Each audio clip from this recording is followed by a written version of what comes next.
Morning friends, मैं physics interesting में Patil sir का नमस्कार। चलिए अभी तक इलेक्ट्रोस्टैट सेकंड में पोटेंशियल पढ़ाया।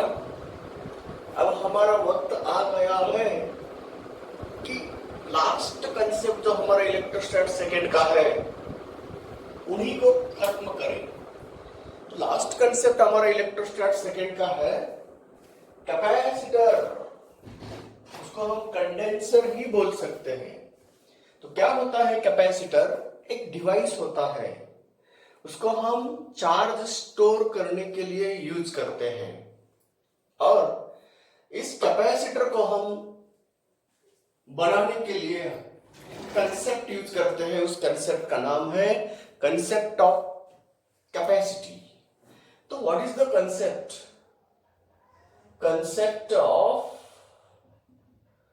कैपेसिटी। तो what do mean by capacity? जब हम कोई कंडक्टर को चार्ज देते हैं, जैसा कि स्फेरिकल कंडक्टर मान लिया, उस कंडक्टर को हम चार्ज दिए तो चार्ज बैठ सकते हैं सरफेस के ऊपर।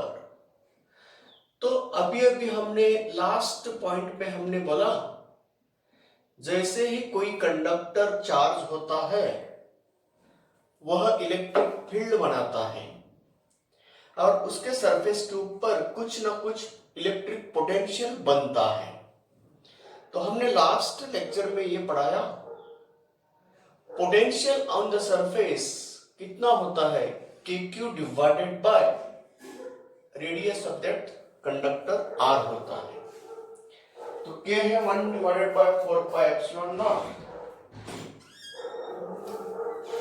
Upon Q total charge given to that and radius of that conductor.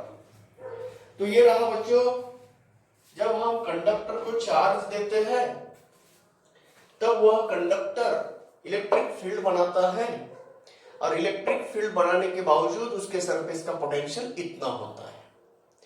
जैसे जैसे हम चार्ज बढ़ाएंगे उसी तरह उसका पोटेंशियल बढ़ता हुआ नजर आता है। अगर हमने इसके ऊपर कोई चार्ज नहीं दी, अगर चार्ज 0 है तो उनके ऊपर जो सरफेस है ना उसका पोटेंशियल होता है 0।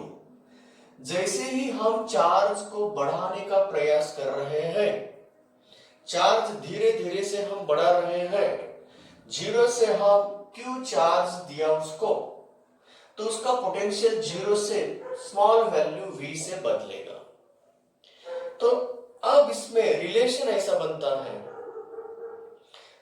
जितना चार्ज हमने दिया उतना पोटेंशियल वहां बनेगा। तो charge directly proportional to potential बोलेंगे हम, और potential directly proportional to charges given to that conductor बोलेंगे। तो ये रहा relation between potential and charge. तो हम पोटेंशियल के बारे में बोलना चाहते हैं। हम पोटेंशियल नहीं दे रहे, चार्ज दे रहे। चार्ज देने से पोटेंशियल बढ़ रहा है, तो हम रिलेशन ऐसा बोल सकते क्या? नहीं, potential directly proportional to charges है ना, और Q directly proportional to potential बोल सकते हैं। तो ये अगर रिलेशन है और ये अगर रिलेशन है, उसका मतलब ऐसा हुआ Q equal to constant C into V बोलते हैं। The ratio Q divided by V constant रहेगा। अगर हमने चार्ज डबल कर दिए पोटेंशियल डबल हो जाएगा, मगर रेशियो कांस्टेंट रहेगा। तो इस कंसेप्ट को हम बोलते हैं capacity of that conductor. The ratio of charge given to that conductor to its potential known as capacity of that conductor, not condenser. First of all, we will discuss regarding the concept of capacity of a conductor. तो पहले capacity क्या होता है? Capacity यानी कि ratio है किसका? Charge and potential का। जब हम चार्ज बढ़ाएंगे पोटेंशियल बढ़ाएगा, उसका रेशियो हमेशा के लिए कांस्टेंट रहेगा, उस कांस्टेंट का नाम है कैपेसिटी ऑफ दैट कंडक्टर। तो इस कैपेसिटी को हम एक क्वांटिटी का नाम बोलते हैं कैपेसिटी ऑफ द कंडक्टर, तब उसका यूनिट भी बन सकता है और डायमेंशन भी बोल सकते हैं। तो क्या होगा इस कैपेसिटी का यूनिट? तो कैपेसिटी ऑफ अ कंडक्टर या कैपेसिटी का यूनिट होगा कूलम पर वोल्ट, है ना। तो कूलम पर एक कूलम वोल्ट, एक कूलम चार्ज देने के बाद एक वोल्ट पोटेंशियल अगर बनता है, उनके रेशियो को हम बोलते हैं 1 फैराड। तो फैराड ये यूनिट हमने चुना है, ये यूनिट कैपेसिटी का हो सकता है। तो कैपेसिटी ऑफ द कंडक्टर का यूनिट बन गया फैराड। तो फैराड ये कैपेसिटी का यूनिट है। जब एक वोल्ट पोटेंशियल बढ़ गया एक कूलम चार्ज देने से, तब हम बोलते हैं उस कंडक्टर के कैपेसिटी का वैल्यू है 1 फैराड। तो कुछ प्रैक्टिकल यूनिट भी हमारे पास है। ये रहा उसका एसआई यूनिट बोलेंगे हम, मगर सम प्रैक्टिकल यूनिट्स हैं। सम प्रैक्टिकल यूनिट ऐसे होते हैं मिली फैराड। तो मिली फैराड, 1 मिली फैराड बोले तो 10⁻³ फैराड होता है। माइक्रो फैराड, 1 माइक्रो फैराड यानी कि 10⁻⁻6 फैराड होता है। नैनो फैराड, 1 नैनो बोले तो 10⁻⁹ फैराड होता है। और पिको फैराड, 1 पिको बोले तो 10⁻12 फैराड होता है। और इसी तरह हम प्रैक्टिकल में इतने यूनिट यूज कर सकते हैं कैपेसिटी के। तो ये रहा बच्चों कंसेप्ट क्या है कैपेसिटी का, कैपेसिटी कौन होता है और उसका यूनिट क्या है और उसके प्रैक्टिकल यूनिट क्या है। अब उनके डायमेंशन भी बोल सकते हैं हम। कैपेसिटी, ये एक कूलम चार्ज के डायमेंशन होते हैं T1 I1। और पोटेंशियल है, पोटेंशियल को हम कैसे निकाला पता है आपको?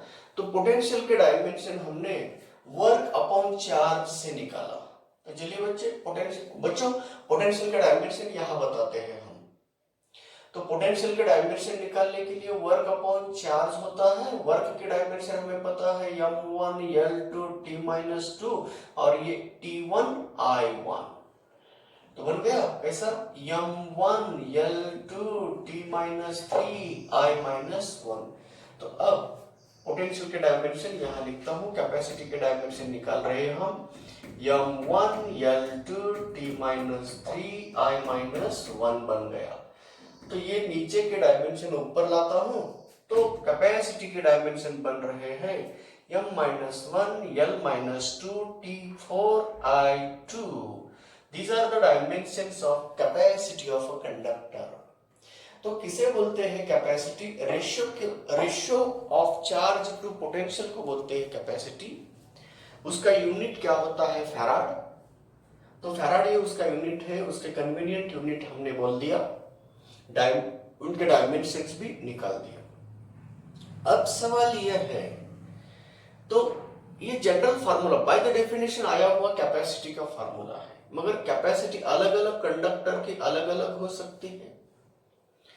तो इसको हम, इस कैपेसिटी को हम आगे लेके जा रहे हैं। तो अगर हमने स्फीयर को चार्ज दिया होता तो स्फीयर का कैपेसिटी कितना होता है? तो कैपेसिटी ऑफ द कंडक्टर निकालना है, स्फेरिकल कंडक्टर का कैपेसिटी निकालना है। तो चलिए स्फेरिकल कंडक्टर का कैपेसिटी कैसे निकाल पाते हैं हम? तो आज हम बनाएंगे सेकेंड हेडिंग। ये पहला हेडिंग हो गया कंसेप्ट ऑफ कैपेसिटी। अब सेकेंड हेडिंग बना रहे हम capacity of the spherical conductor. हो गया? चलिए capacity of the spherical condenser क्या होता है? Not condenser, conductor. Capacity of the spherical conductor होता है, अगर हमने स्फीयर लिया, कंडक्टर का बना हुआ है, उसका रेडियस कैपिटल R है। R रेडियस के कंडक्टर को स्फेरिकल कंडक्टर को हमने चार्जेस दिए Q। स्फेरिकल कंडक्टर लिया हमने, उसके ऊपर चार्जेस दिए Q। तब उनके सरफेस का पोटेंशियल होता है V equal to Q divided by 4 pi epsilon not R। पता है आपको electric potential at the surface of the charge conducting sphere, है ना जानकारी, हमने कल लास्ट लेक्चर में उसको भी पढ़ाया हमने। अब बताइए बच्चों, ये पोटेंशियल आ गया, ये चार्ज आ गया, तो हम Q डिवाइडेड बाय V कैसे बनाएंगे? उससे Q डिवाइडेड बाय V बनेगा 4 पाई एप्सिलॉन नॉट R। बन गया, रेशियो आ गया। कौन है ये ratio? Capacity of the conductor. कैसा कंडक्टर है? Spherical conductor. तो capacity of the spherical conductor का फार्मूला बन गया 4 पाई एप्सिलॉन नॉट R वाला। तो ये बन गया बच्चों capacity of the spherical conductor. Capacity of spherical conductor. तो कोई स्फेरिकल कंडक्टर का कैपेसिटी पूछा तो इस फार्मूले से हम निकाल सकते हैं। चलिए बच्चों, अब देखो ना, हम सिर्फ फार्मूले निकालने वाले नहीं है, तो हमारा पर्पस ये है, अगर हमें इसका कैपेसिटी बढ़ाना है, उसके ऊपर ज्यादा से ज्यादा चार्ज को रखना है, तो उसको बढ़ाना है, बोले तो उसकी कैपेसिटी बढ़ाना है, तो हमें या तो उसका रेडियस बढ़ाना होगा, साइज बढ़ाना होगा। बड़ा कंडक्टर अगर बढ़ा लिए तो कैपेसिटी बढ़ सकती है।